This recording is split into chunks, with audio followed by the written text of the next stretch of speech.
नमस्ते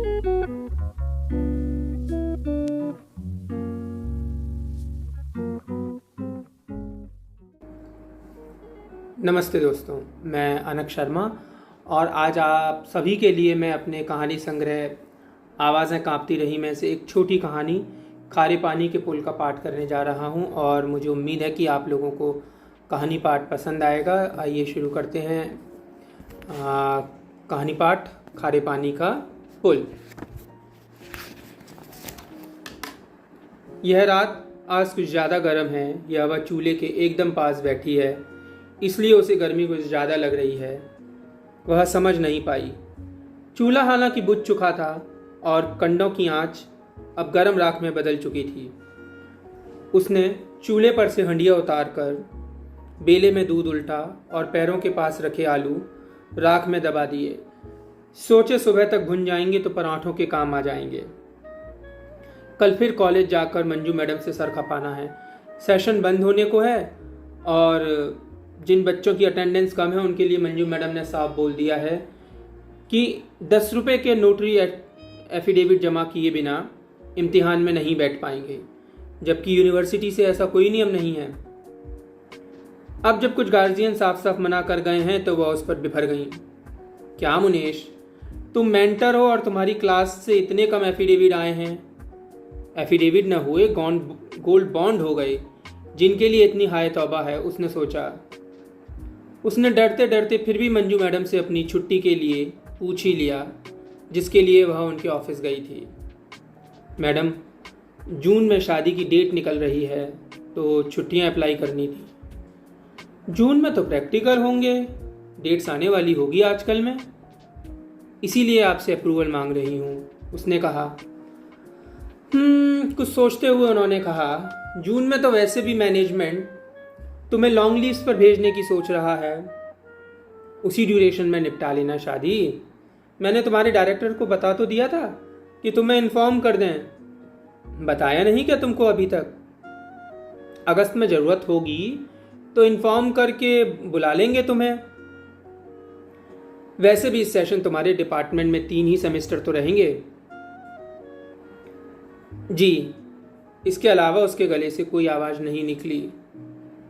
long leaves यानी सीधे सीधे नौकरी से ना निकाल कर घुमा फिरा कर कहना, फंड की कमी का बहाना करके 2-3 महीने आपको बिना तनख्वाह छुट्टी पर भेज देंगे और इस बीच अगर यूनिवर्सिटी से कॉपियां जांचने का काम आ गया तो आपको बुला लेंगे, पर उस दौरान यह कहकर आपकी तनख्वाह रोक लेंगे कि इस ड्यूरेशन का पैसा तो यूनिवर्सिटी दे ही रही है।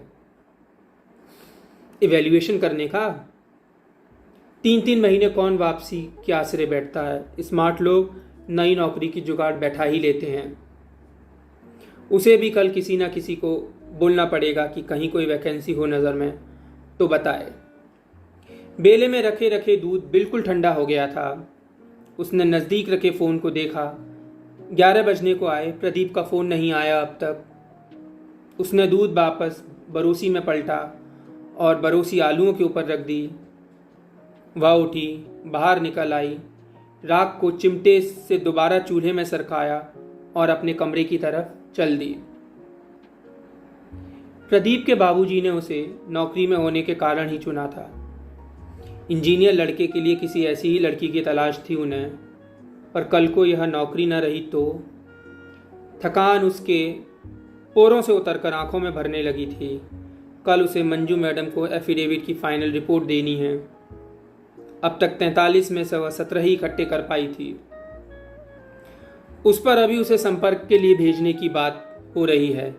हालांकि अभी तक इस काम के लिए मेल फैकल्टी ही जाते रहे हैं, पर इस बार जाने क्यों उसे भेजा जा रहा है, कल की कल सोचेंगे कहकर उसने बत्ती बुझा दी।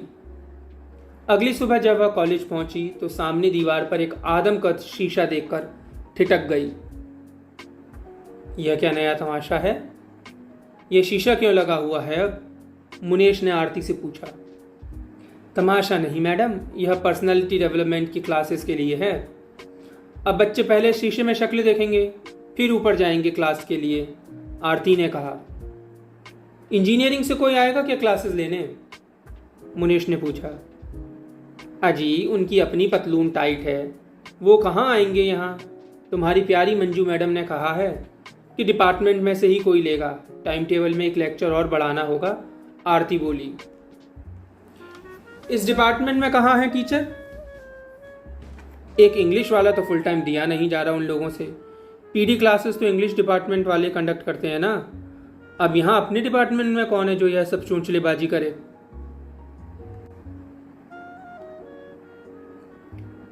तुम्हें ही लेनी होंगी ये क्लासेस। डायरेक्टर सर को फ़ोन आ गया है चेयरमैन का। हट, मुझे फुर्सत ही कहाँ, ऑलरेडी इतना लोड है काम का। तुम्हें ही तो बोले हैं 5,000 का इंक्रीमेंट देकर एचओडी बनाने का। तुम ना पढ़ाओगी तो क्या हम पढ़ाएंगे? आरती ने हंसते हुए कहा। धर लें अपने पैसा, खून चूस लिया इन लोगों ने यार, वह मुस्कुराकर बोली। जिस मुहाने पर वह खड़ी थी वहाँ से सड़क एक सीधी ढलान में नीचे उतरती थी। नीचे, इतनी नीचे कि 5-7 मीटर बाद दिखनी ही बंद हो जाए। वहाँ खड़े होकर उसे ऐसा लगा मानो यह सड़क नहीं, कोई काली नदी हो जो हरहरा कर किसी अंधेरे खंदक में गिर रही हो।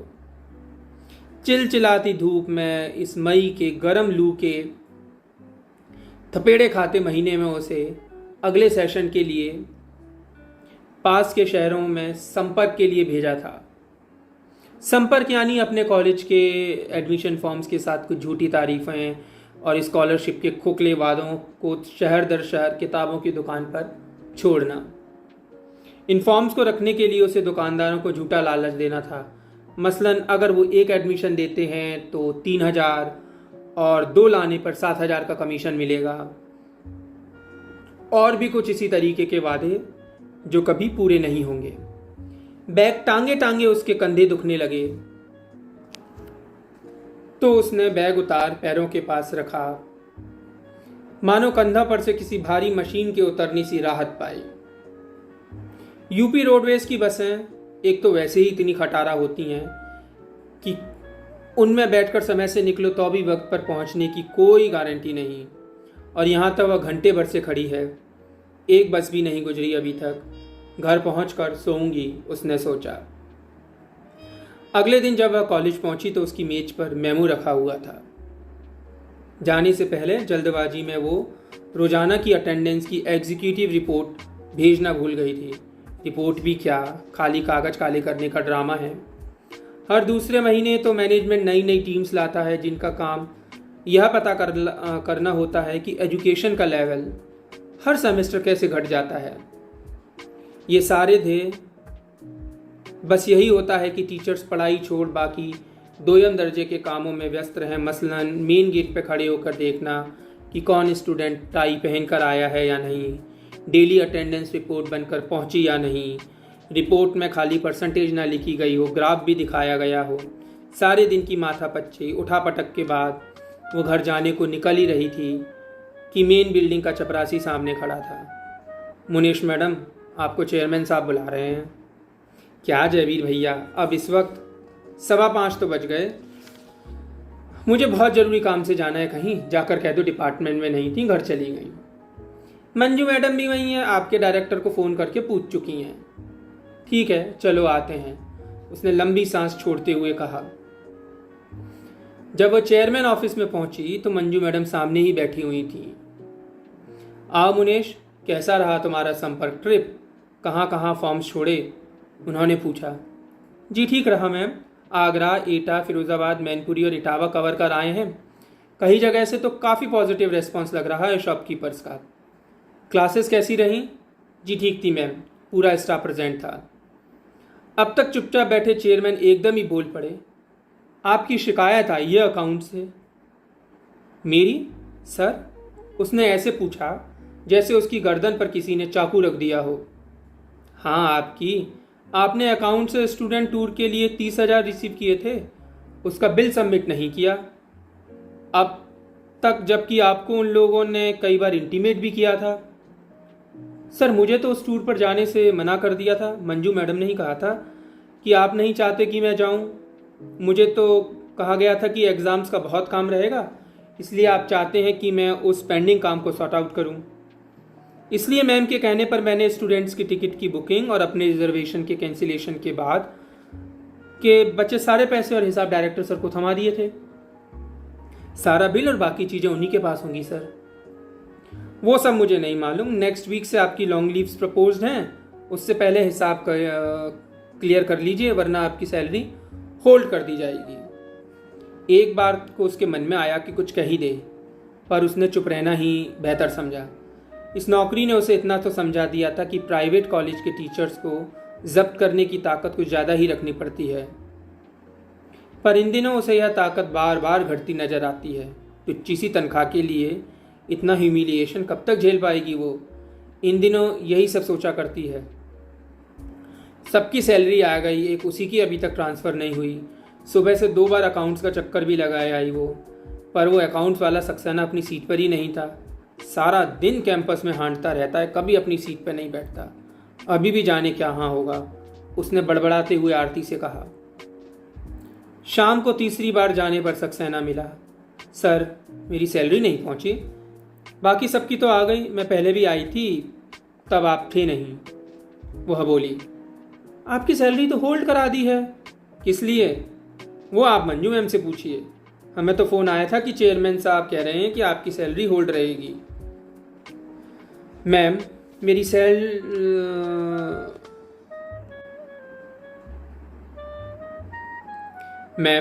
सैलरी होल्ड कर दी है अकाउंट्स ने। क्यों? सक्सेना सर कह रहे थे कि आपने कहा है। हाँ भाई, वो चेयरमैन सर ने बिल देखा था जो तुमने जमा किया था। कोई 800-900 का हेर फेर दिख रहा है। इतना पैसा कम है, इस पैसे के अगेंस्ट कोई बिल नहीं है इसलिए। मैम, मुझे तो भेजा ही नहीं था। ये पैसा उन लोगों ने लोकल ट्रांसपोर्ट के अगेंस्ट दिखाया है। कौन रिक्शे वाला बिल देता है? इन 800-900 के लिए मेरी सैलरी होल्ड करना तो गलत बात है। यह तो तंग करने वाली बात हुई। सही गलत हमें ना सिखाओ मुनीश। और कौन तंग कर रहा है? मैंने तो होल्ड नहीं कराई तुम्हारी सैलरी। आप एग्जीक्यूटिव डायरेक्टर हैं, आप कहेंगी तो रिलीज़ हो जाएगी मेरी सैलरी। यह सब मेरे हाथ में नहीं है। इतना ही है तो जाकर चेयरमैन सर से मिलो। मैं कोई हेल्प नहीं कर सकती, मंजू मैम ने 2 टूक कहा। अगली सुबह जब वो सोकर उठी तो ताऊ जी सामने आंगन में बैठे चाय पी रहे थे। आप कब आए ताऊ जी? सुबह 6 वाली गाड़ी से। इतनी सुबह की गाड़ी से? सुबह सुबह 4 बजे ही प्रदीप के बाप का फ़ोन आ गया तो तेरी ताई बोली कि अभी ही चले जाओ। पापा जो अभी तक चुप बैठे थे उसकी ओर मुखातिब हुए। तुमने कल शाम प्रदीप को ये बोला कि तुम नौकरी छोड़ रही हो? छोड़ नहीं रही, छोड़ने की सोच रही हूँ, ये बोला था। उसके पापा ने भाई साहब को फ़ोन किया, इसीलिए भेजा है। अच्छा, तुम शांत रहो, मैं कर रहा हूँ ना बात। ताऊ जी बोले। तू क्यों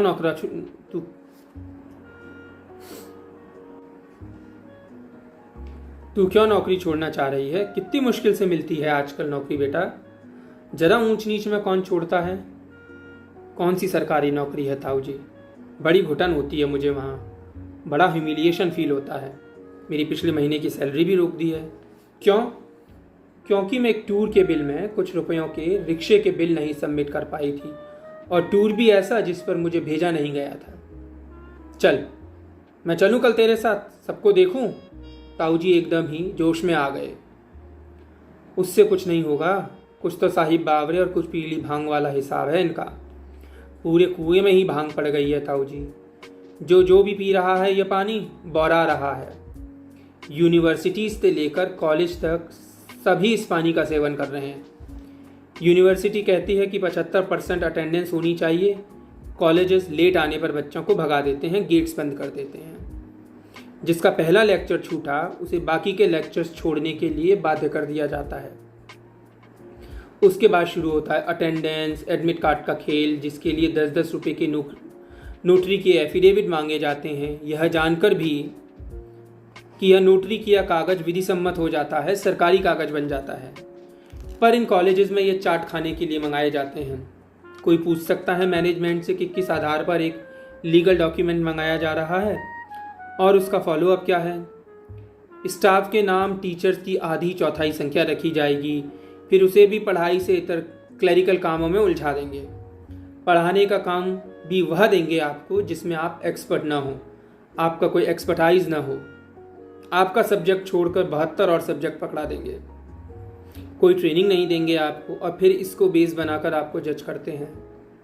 लाइब्रेरी फाइन उगाया जा सके इसलिए जानबूझकर आधे दिन खोली जाती है लाइब्रेरी। ऐसे ऐसे विषय सिलेबस में जोड़े जाते हैं जिनका असल कोर्स से कोसों तक कोई वास्ता नहीं। फिर इन सब्जेक्ट्स में फेल करके साल साल भर डिग्री रोके रहेंगे और स्टूडेंट्स का स्टेटस क्लियर नहीं होगा। जानते हैं ताऊ जी, ये नेक्सस है पूरा। ऐसा करके ये लोगों को नौकरी के लिए अप्लाई न कर पाने के योग्य बना देते हैं। ऐसा करके ये मार्केट में उतरने वाली मैन पावर की संख्या को कम दिखा पाते हैं, जिससे बेरोजगारी का आंकड़ा कम दिखे। यह एजुकेशन सिस्टम ऐसा पुल है जिसके नीचे से खारा पानी बह रहा है।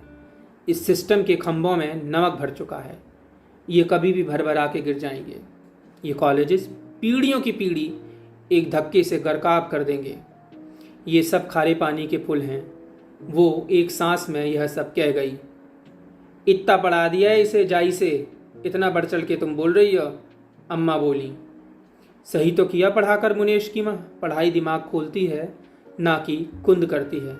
और शादी भाई साहब, अरे नहीं बात बनेगी तो ना बने, कोई उम्र निकली जा रही है क्या? अक्लमंद होंगे तो खुद ही समझदारी से काम लेंगे, और मूर्ख हुए तो इसका दिमाग कुंद करने के लिए थोड़ी ही बहाना है। वहाँ जहाँ सुबह उठकर खुश मन से तैयार होकर जाने का मन ना करे, ऐसी जगह नौकरी करने से वैसे भी पर्सनैलिटी खराब हो जाती है। अगर ये नौकरी छोड़ना चाहती है तो खुद देखने दो। तू अगर कल इस्तीफा देगी तो क्या तेरा पैसा मर जाएगा? हाँ, और नोटिस देने के बाद तो भी जहाँ तक है 99%। तो ये तनख्वाह चैरिटी में गई है तो ताऊ जी, वह हंसकर बोली। तो जाकर दे चैरिटी तू भी। अगर तुझे ग्रोथ नहीं नजर आती तो छोड़ दे। ताऊ जी उसके सर पर हाथ रख के बोले। मैं और थोड़ा सोने जाऊं? आज तो इतवार है ताऊ जी। जा सो ले। और मुनेश की माँ, कोई गम ना करियो इस नौकरी का। पढ़े लिखों को देर सबेर मिल ही जाती है नौकरी। इसे भी मिलेगी और बेहतर मिलेगी। और इसकी तनख्वाह से भी पहले घर अच्छे से चल रहा था तुम्हारा, तो ऐसी कोई बड़ी बात नहीं है। जी भाई साहब। कमरे में जाते हुए वो मन ही मन इस्तीफे में लिखने वाले कारणों की लिस्ट बनाने लगी थी।